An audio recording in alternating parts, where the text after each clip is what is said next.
नमस्कार, किसान समाचार में आपका स्वागत है। मैं हूं आपके साथ नीतीश भारद्वाज। आइए सबसे पहले नजर डालते हैं मुख्य समाचार पर। केंद्र सरकार ने चावल की घरेलू कीमतों पर अंकुश लगाने को लेकर उठाए कदम। एफओबी मूल्य पर निर्णय होने तक 1200 अमेरिकी डॉलर प्रति मीट्रिक टन की वर्तमान व्यवस्था रहेगी लागू।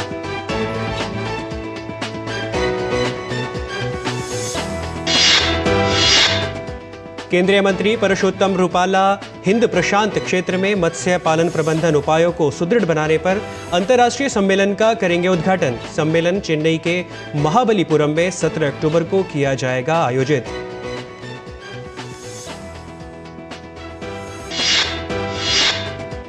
दुनिया भर में मनाया जा रहा है विश्व खाद्य दिवस। इस दिन को मनाने का उद्देश्य है दुनिया में भूखमरी की समस्या से निपटना और खाद्य सुरक्षा प्रदान करना।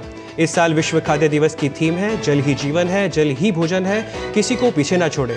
1981 से दुनिया भर में विश्व खाद्य दिवस मनाने की परंपरा।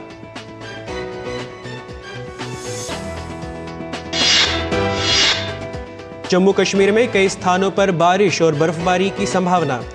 मौसम विभाग ने कहा सोमवार को ऊंचाई वाले इलाकों में हो सकती है भारी बर्फबारी।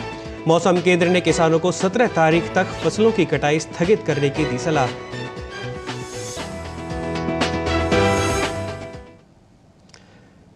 सरकार ने चावल की घरेलू कीमतों पर अंकुश लगाने और घरेलू उपभोक्ताओं के लिए पर्याप्त उपलब्धता सुनिश्चित करने के लिए कई उपाय किए हैं।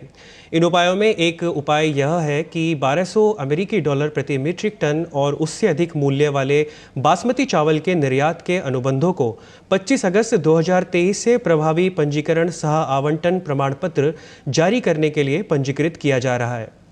सरकार द्वारा यह उपाय करना आवश्यक था क्योंकि गैर बासमती सफ़ेद चावल के गलत वर्गीकरण और अवैध निर्यात के संबंध में स्थानीय क्षेत्र से विश्वसनीय रिपोर्ट प्राप्त हुई थी, जबकि इसके निर्यात पर 20 जुलाई 2023 से प्रतिबंध लगा दिया गया है।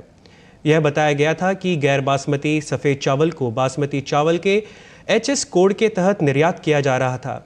अब बासमती की नई फसल आनी शुरू हो गई है और जब नई फसल आने लगी है तो आम तौर पर कीमतों में गिरावट होती है। चावल निर्यातक संघों से प्राप्त अभ्यावेदन के आधार पर उच्च फ्री ऑन बोर्ड मूल्य देश से बासमती चावल के निर्यात पर प्रतिकूल प्रभाव डाल रहा है। उपभोक्ता मामले, खाद्य और सार्वजनिक वितरण विभाग मंत्री बासमती चावल निर्यातकों के साथ एक परामर्श बैठक में भाग ले रहे हैं। इस बैठक में हुई चर्चा के आधार पर बासमती चावल के निर्यात के लिए एपिडा द्वारा पंजीकरण सह आवंटन प्रमाण पत्र जारी करने के अनुबंध के एफओबी मूल्य की समीक्षा सरकार के समक्ष विचाराधीन है। सरकार द्वारा उचित निर्णय लेने जाने तक वर्तमान व्यवस्था जारी रहेगी। केंद्रीय मत्स्य पालन, पशुपालन और डेयरी मंत्री परषोत्तम रुपाला और मत्स्य पालन, पशुपालन और डेयरी राज्य मंत्री डॉक्टर एल मुरुगन अंतर्राष्ट्रीय मत्स्य पालन सुशासन की मुख्य धारा में जलवायु परिवर्तन को शामिल करने और हिंद प्रशांत क्षेत्र में मत्स्य पालन प्रबंधन उपायों को सुदृढ़ बनाने पर अंतर्राष्ट्रीय सम्मेलन का उद्घाटन करेंगे। यह सम्मेलन चेन्नई के महाबलीपुरम में 17 अक्टूबर 2023 को आयोजित किया जाएगा। इसमें समुद्री मत्स्य पालन में जलवायु परिवर्तन से उत्पन्न स्थितियों को अपनाने के लिए भारत की तैयारियां विचार मंथन होगा। इस दौरान विभिन्न सत्रों का आयोजन किया जाएगा जिनमें अनुसंधान और शैक्षणिक संस्थान, सामुदायिक संगठन और उद्यमी अपने नवाचारों और गतिविधियों को प्रदर्शित करेंगे। 17 अक्टूबर 2023 को एक अतिरिक्त कार्यक्रम मत्स्य पालन प्रबंधन के लिए लाइफ यानी पर्यावरण के लिए जीवन शैली को मुख्य धारा में लाना विषय पर एक कार्यशाला का आयोजन किया जाएगा। प्रधानमंत्री ने 2021 संयुक्त राष्ट्र जलवायु परिवर्तन सम्मेलन में वैश्विक जलवायु कार्रवाई में व्यक्तिगत व्यवहार को सर्वाधिक महत्व देने के लिए मिशन लाइफ की शुरुआत की थी। मुख्य कार्यक्रम से इतर इस पर विचार विमर्श किया जाएगा। इस कार्यक्रम में देश भर से छात्र भाग ले रहे हैं।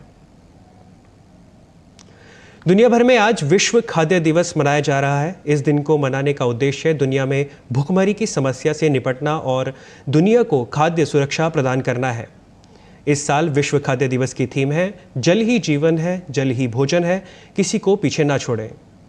1981 में पहले विश्व खाद्य दिवस से दुनिया भर के देशों में इस दिवस को मनाने की एक परंपरा रही है। संस्कृति मंत्रालय भारत सरकार के तहत कार्यरत राष्ट्रीय विज्ञान संग्रहालय परिषद द्वारा श्री अन्न एक मूल्य वर्धित पौष्टिक अथवा भ्रांति आहार विषय को लेकर एक राष्ट्रीय विज्ञान संगोष्ठी का आयोजन किया गया। संगोष्ठी में देश भर से आए 60,000 प्रतियोगी बच्चों में से 36 चयनित बच्चों ने भाग लिया और पोषक अनाजों को बढ़ावा देने के बारे में अपनी राय रखी। देखते हैं ओपी यादव की एक खास रिपोर्ट। केंद्रीय संस्कृति मंत्रालय के तहत कार्यरत राष्ट्रीय विज्ञान संग्रहालय परिषद द्वारा श्री अन्न एक मूल्य वर्धित पौष्टिक अथवा भ्रांति आहार विषय को लेकर एक राष्ट्रीय विज्ञान संगोष्ठी का आयोजन किया गया। संगोष्ठी में भाग लेने आई संस्कृति मंत्रालय की संयुक्त सचिव मुग्धा सिन्हा ने कहा कि विविधताओं से युक्त भारत के हर राज्य में अलग अलग श्री अन्न उगाए जाते हैं। उन्होंने कहा कि पोषक अनाजों को बढ़ावा देने में बच्चों की महत्वपूर्ण भूमिका है। हर देश के कोने में मिलेट्स का अलग प्रकार है ना। वो कैसे खाद्यान्न में इस्तेमाल होता है, लोग खा रहे हैं या वो भी डाइंग फूड हो गया है ना। तो इन सब पे एक फोकस आएगा। बच्चे हमें पता है कि आगे चल के हमारे देश का भविष्य है, तो उनको अगर हम स्वस्थ खाना के बारे में बता सकें तो मुझे लगता है हमारे पूरे कल्चर में एक अच्छा हेल्दी एंड नेचर के साथ सिंक में रहने वाला जो है काम कर सकेंगे। संगोष्ठी में राष्ट्रीय विज्ञान केंद्र के निदेशक एन रामदास अय्यर ने कहा कि संगोष्ठी में देश भर के 60,000 बच्चों ने हिस्सा लिया, जिनमें से चुनिंदा 36 छात्र छात्राओं का चयन हुआ। चयनित बच्चों ने श्री अन्न को बढ़ावा देने के बारे में अपने अपने विचार रखे। अलग अलग टॉपिक्स लेके पिछले 42 साल से हम ये करते आ रहे हैं। तो इस साल का टॉपिक है मिलेट्स, सुपर फूड्स है या एक डाइट फैड है। करीब 60,000 बच्चे भाग लिए पूरे देश में से इस साल, उनमें से ये 36 का चयन हुआ है। करीब 4.5-5 महीने होते हैं ये पूरा करने में। 40 साल हो गए, 1982 में शुरू हुआ था ये, तो ये 42वां नेशनल साइंस सेमिनार। राष्ट्रीय विज्ञान संगोष्ठी में भाग लेने आए विशेषज्ञों ने मिलेट्स की महत्ता को रेखांकित किया। इंटरनेशनल ईयर फॉर मिलेट्स अभी मनाया जा रहा है, तो इसमें सभी तरह से हम लोगों को प्रमोट करने की ज़रूरत है। और ये ना केवल भारतवर्ष में, पूरे विश्व में जो इसको मनाया जा रहा है। और जो इसका जो पूरा एजेंडा बना था, इसका जो एक्शन प्लान डिसाइड किया गया था, उसमें करीब करीब इस तरह की 18 मिनिस्ट्रीज़ को जो है उसमें डाला गया था। और पूरे विश्व में भी जितनी एम्बेसीज हैं हमारे भारतवर्ष की, वो सभी इन चीज़ों को प्रमोट कर रहे हैं। मेधावी बच्चों ने मिलेट्स जागरूकता के लिहाज से इस संगोष्ठी को बेहद महत्वपूर्ण बताया। मैं गोवा से हूँ और मिलेट्स एक फूड आइटम है जो हमें अभी हमारे डाइट में ऐड करना चाहिए। इट इज़ वेरी न्यूट्रिशनल, हमारे बॉडी के लिए बहुत बेनिफिशियल है वो। संगोष्ठी में आए अन्य बच्चों ने भी पोषक गुणवत्ता के लिहाज से श्री अन्न को बेहतरीन खाद्यान्न कहा। अब जब मैंने इसमें पार्टिसिपेट करके इतने सारे बेनिफिट्स जाने हैं मिलेट्स के बारे में कि अब जब भी मैं मेरी दादी के घर जाऊंगी मैं ज़रूर उनसे खुद ही बोलूँगी कि मेरे को बना के दें। बदलती जीवन शैली के बीच सेहत के लिए प्रतिभागी बच्चों ने पोषक अनाजों को बेहतर विकल्प बताया। ये संगोष्ठी बहुत फ़ायदेमंद है क्योंकि बच्चों से ही ये जो मिलेट का आइडिया है ये सोसाइटी में स्प्रेड होगा। जब बच्चे ही इसको समझेंगे और दूसरों को समझाएंगे तो एक जागरूकता आएगी और एक रिवॉल्यूशन आएगा। गौरतलब है कि राष्ट्रीय विज्ञान संग्रहालय परिषद NCSM हर साल वार्षिक छात्र विज्ञान संगोष्ठी का आयोजन करता है। संगोष्ठी का उद्देश्य युवा छात्रों के मन में वैज्ञानिक सोच और विश्लेषणात्मक प्रवृत्ति की भावना पैदा करना है।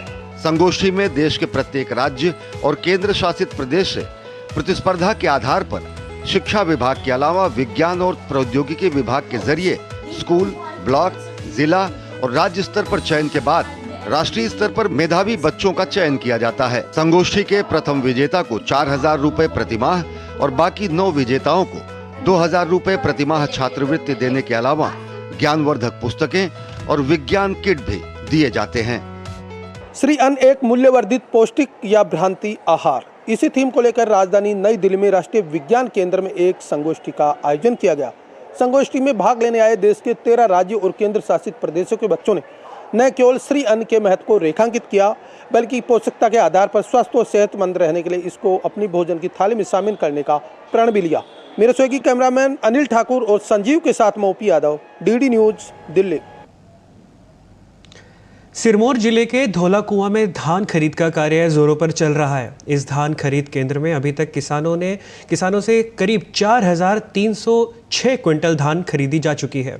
धान खरीद केंद्र के प्रभारी गोविंद ठाकुर ने बताया कि 3 अक्टूबर को सरकार के निर्देशानुसार खाद्य एवं आपूर्ति निगम द्वारा यहां धान की खरीद शुरू की गई है, जो 26 दिसंबर तक जारी रहेगी। उन्होंने कहा कि पंजीकरण के बाद यहां किसानों से धान खरीदी जा रही है, जो 48 घंटे के भीतर किसानों का पैसा उनके खाते में डाला जा रहा है। उन्होंने कहा कि धान खरीद केंद्र में किसान जब धान लेकर पहुंचते हैं तो एपीएमसी द्वारा धान की जांच की जाती है और यदि धान में अधिक नमी है तो किसान यहां मौके पर ही धान सुखा सकते हैं। उसके लिए यहाँ विशेष व्यवस्था की गई है। वहीं उन्होंने किसानों से यह भी अपील की कि किसान सुखाकर ही अपनी धान खरीद केंद्र पर लाएं ताकि उन्हें परेशानी ना हो। धान की खरीद जो है सर 3/10/2023 से और 26 दिसंबर 2023 तक सरकार द्वारा निर्धारित की गई है। मंडी इस बारी धौला कुआं में पहली बार हिमाचल सरकार पहली बार धान खरीद कर रही है। इसका समर्थन मूल्य 2203 रुपये रखा गया है। किसान को ये सुविधा है कि पहले पोर्टल में आए, अपना पोर्टल टोकन करा के जनरेट करा के आता है। यहाँ पर आने के बाद उसके टेक्निकल एपीएमसी द्वारा मॉइस्चर लिया जाता है। उससे उपरांत ही इसको जर्नल लगाने के बाद उसका निर्धारित किया जाता है और किसान को 48 घंटे के अंदर उसकी पेमेंट सुविधा प्राप्त हो रही है। आसात बहुत ज़्यादा अच्छा लग रहा है सर। पिछली अपेक्षा बहुत ज़्यादा अच्छी फसल है इस बारी धान की। ये है जी।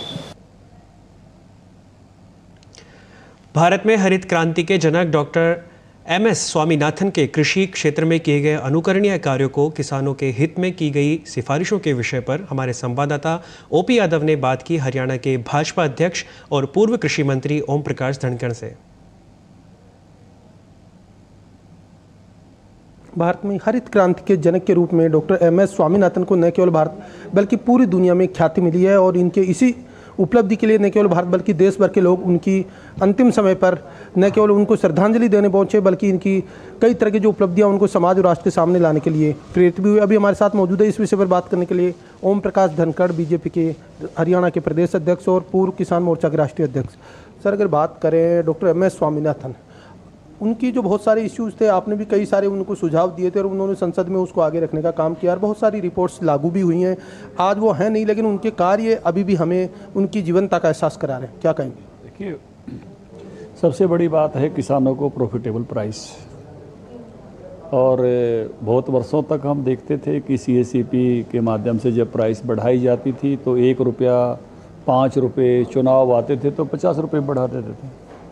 ये जो तमाशा किसानों के साथ चलता था, इस पर मैं कहूँगा कि आज अगर भारत के किसानों को प्रॉफिटेबल प्राइस मिलता है और मिनिमम 50% प्रॉफिट के साथ, तो इसका श्रेय MS स्वामीनाथन साहब को रिपोर्ट देने का है और नरेंद्र मोदी जी को लागू करने का है। दूसरी बात, जो बड़ा सवाल उन्होंने उठाया जोखिम प्रबंधन का, उस पर भी आज देश में बहुत बड़ा काम हुआ है। आज अगर किसानों को फसल बीमा मिल रहा है, डिजास्टर मैनेजमेंट के माध्यम से मिलने वाले भी पैसे भी बड़े हैं, तो ये मुद्दा जिस प्रकार से MS स्वामीनाथन साहब ने उठाया और उसके कारण से किसान जो है वो मैं कहूँगा कि जोखिम फ्री हुए। इसी तरह से जो भिन्न भिन्न फसलों पर जाने की, फसलों की क्वालिटी, अनेक विषयों पर उन्होंने अपनी राय दी। अभी भी बहुत सारी ऐसी चीज़ें हैं जिनको अभी करना बाकी है। आप जिम्मेदार पद पर हैं और आपके जहर में हमेशा गाँव गरीब किसान रहते हैं, तो अब कौन सी चीज़ें हम जिन्हें हाईलाइट करें? देखिए, मुझे कृषि मंत्री के नाते हरियाणा में काम देखने का, कुछ रुपए उसको उस समय 12,000 किया।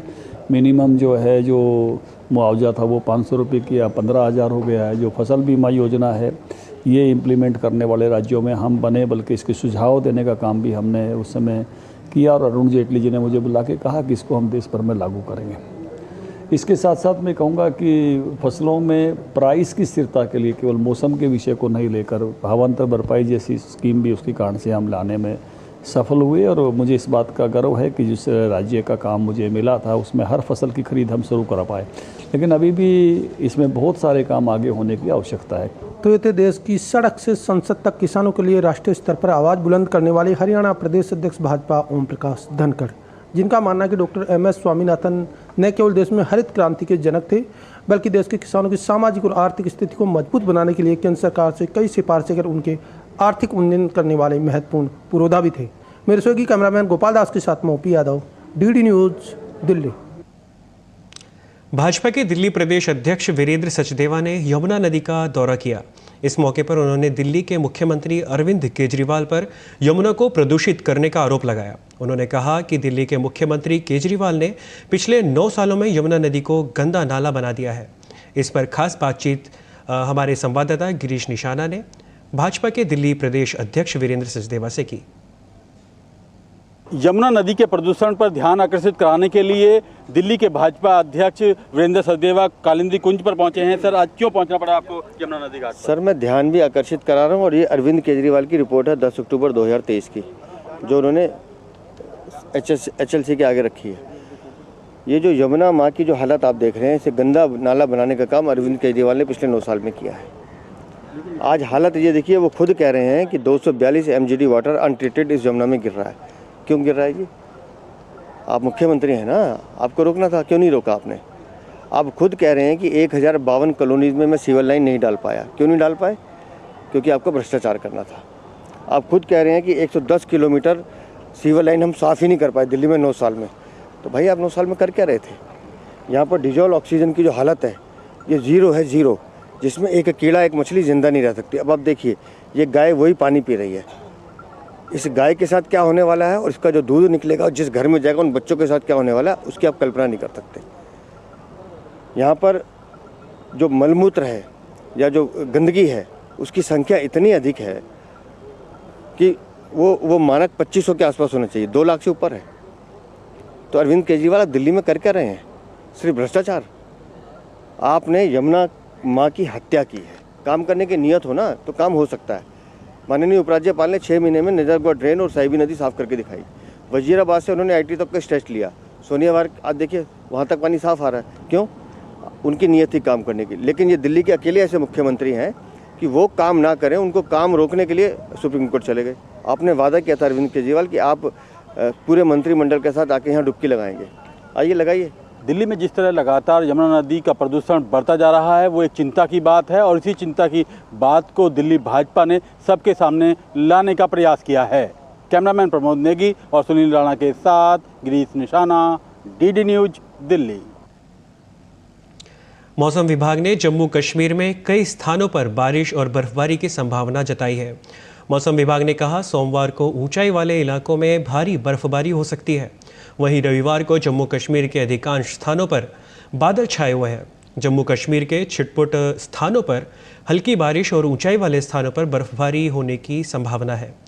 मौसम केंद्र ने यह भी कहा है कि मंगलवार को छिटपुट स्थानों पर हल्की बारिश बर्फबारी की संभावना है और बुधवार से मौसम में सुधार होने की संभावना है।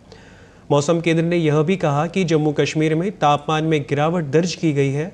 मौसम केंद्र ने किसानों को 17 तारीख तक फसल को कटाई स्थगित करने की सलाह दी है और कहा कि Zojila, Mughal road, Sinthan top, Sadna top जैसे संवेदनशील स्थानों पर यातायात अस्थायी रूप से बाधित हो सकता है।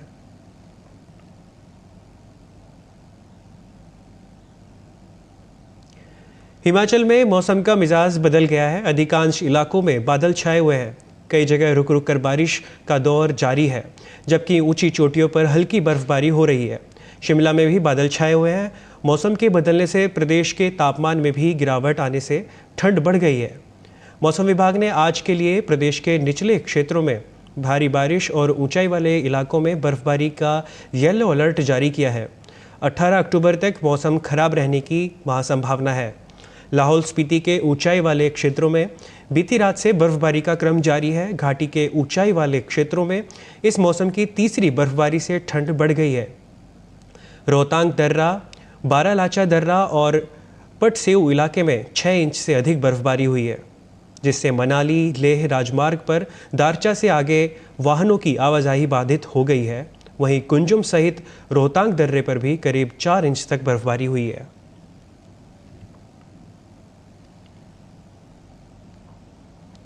मौसम विभाग के केरल के कोल्लम, पथानमथिट्टा, अलापुझा और इडुक्की जिलों में ऑरेंज अलर्ट जारी किया गया है और बहुत तेज वर्षा की संभावना व्यक्त की गई है। लक्षद्वीप के अलावा राज्य के अन्य सभी जिलों में येलो अलर्ट जारी किया गया है। केरल और लक्षद्वीप के 45 किलोमीटर प्रति घंटे की रफ्तार से हवाएं चलने की संभावना है। मछुआरों को सलाह दी गई है कि वे केरल और लक्षद्वीप के तटों के पास समुद्र में न जाएं।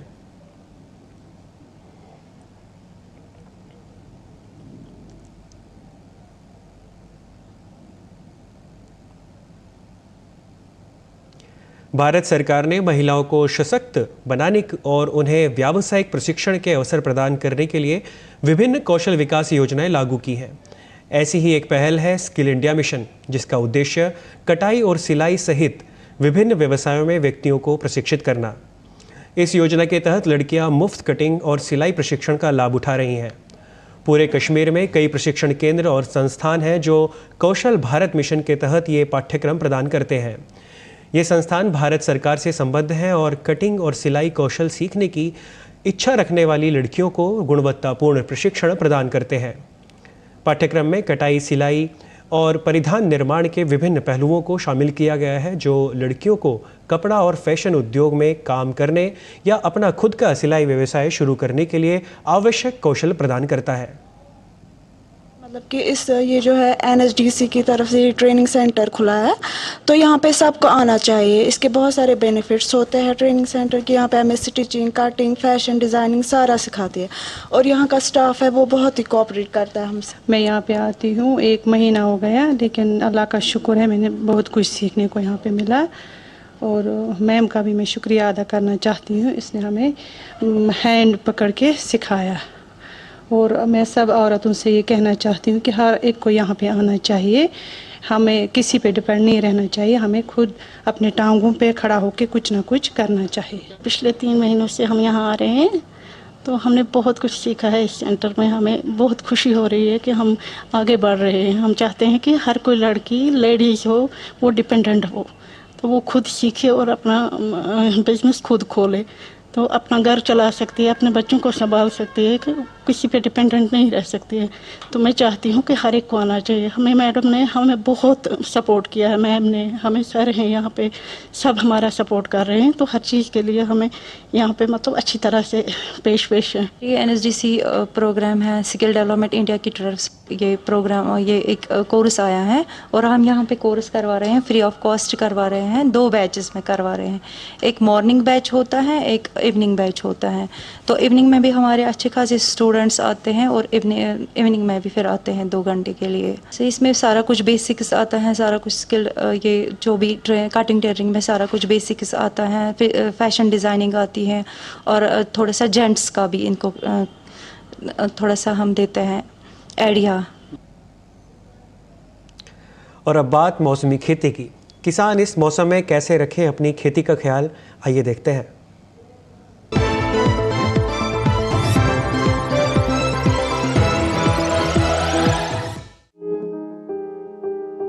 बिहार के किसान धान के खेत की देखभाल करें। धान के खेत में जरूरी उर्वरक डालें। किसान सरसों की बुआई के लिए नर्सरी तैयार कर सकते हैं। यहाँ फूल गोभी की बुआई करते रहें। इसी तरह पत्ता गोभी भी बोएं। बिहार में गन्ने और तिल की बुआई करें। साथ ही मटर और धनिये की बुआई कर सकते हैं। इस समय नींबू में कीट लगने की आशंका बनी हुई है। ऐसे में नींबू में कीटों से बचाव के लिए कृषि विशेषज्ञों की सलाह से कीटनाशक का छिड़काव करें। अभी लहसुन की बुआई कर लें। इसके अलावा बिहार में सूरजमुखी और सरसों भी बोएं। यहाँ के किसान मेथी और राजमा की बुआई कर सकते हैं। झारखंड के किसान प्याज की नर्सरी तैयार कर सकते हैं। किसान धान की कटाई करें। अभी धान में कीट लगने की आशंका हो सकती है।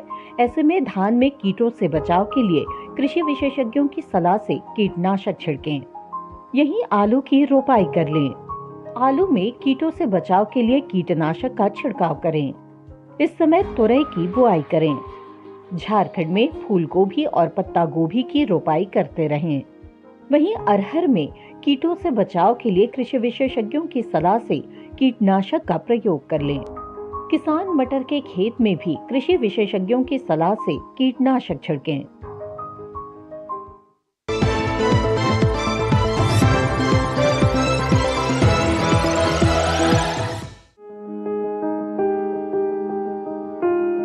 आलू बोते समय किसानों को कुछ महत्वपूर्ण बातों का जानना जरूरी है।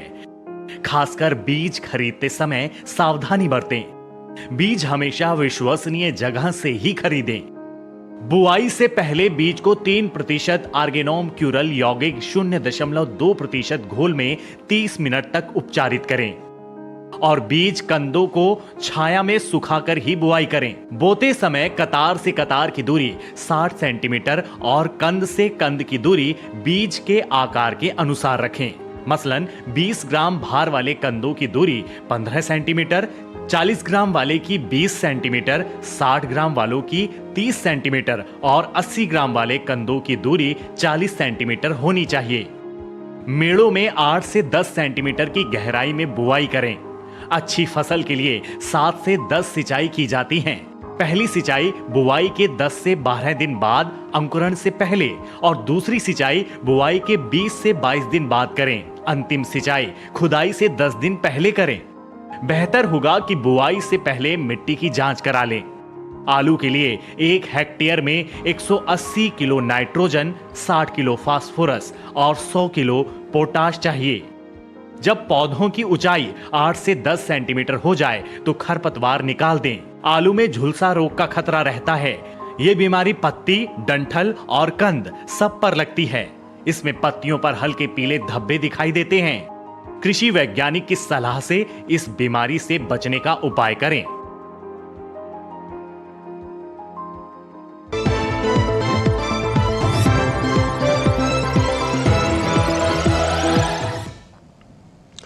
और आइए देखते हैं कुछ और महत्वपूर्ण खबरें खास खबर में। न्यूज़ क्लिक के संस्थापक प्रबीर पुरकायस्थ ने दिल्ली हाई कोर्ट के फैसले को सुप्रीम कोर्ट में चुनौती दी है। गिरफ्तारी को वैध बताने वाले दिल्ली हाई कोर्ट के फैसले को सर्वोच्च न्यायालय में चुनौती देते हुए जल्द सुनवाई की मांग की गई है। इलाहाबाद हाईकोर्ट ने नोएडा के चर्चित निठारी कांड मामले में सुरेंद्र कोहली और मनिंदर सिंह पंढेर की फांसी की सजा रद्द कर दी है। हाईकोर्ट ने दोनों आरोपियों की 14 अर्जियों पर फैसला सुनाया। अदालत ने गाजियाबाद की सीबीआई कोर्ट द्वारा सुनाई गई सजा के खिलाफ अपीलों पर फैसला सुनाया। तृणमूल कांग्रेस सांसद महुआ मोइत्रा पर रिश्वतखोरी का आरोप को लेकर भाजपा सांसद निशिकांत दुबे द्वारा लोकसभा अध्यक्ष को पत्र लिखे जाने पर केंद्रीय मंत्री गिरिराज सिंह ने कहा कि निशिकांत दुबे एक सम्मानित सांसद हैं, वे तथ्यों के साथ खड़े होते हैं। प्रवर्तन निदेशालय ने सट्टा ऐप मामले में छत्तीसगढ़ में दुर्ग और राजनांदगांव में छापेमारी की है। ईडी ने ऑनलाइन सट्टा ऐप कारोबार से जुड़े सौरभ चंद्राकर के 7 करीबियों के घर छापे मारे। ईडी ने कुछ दिन पहले सौरभ चंद्राकर के 417 करोड़ की अवैध संपत्ति जब्त की थी।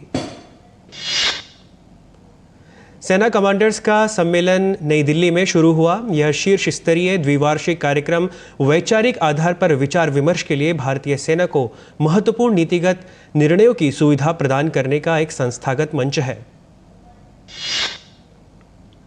चुनावी चंदे के लिए इलेक्टोरल बॉन्ड स्कीम को चुनौती देने वाली याचिकाओं को सुप्रीम कोर्ट ने विचार के लिए संविधान पीठ को भेजा है। 30 अक्टूबर से कोर्ट इस मामले में सुनवाई करेगा।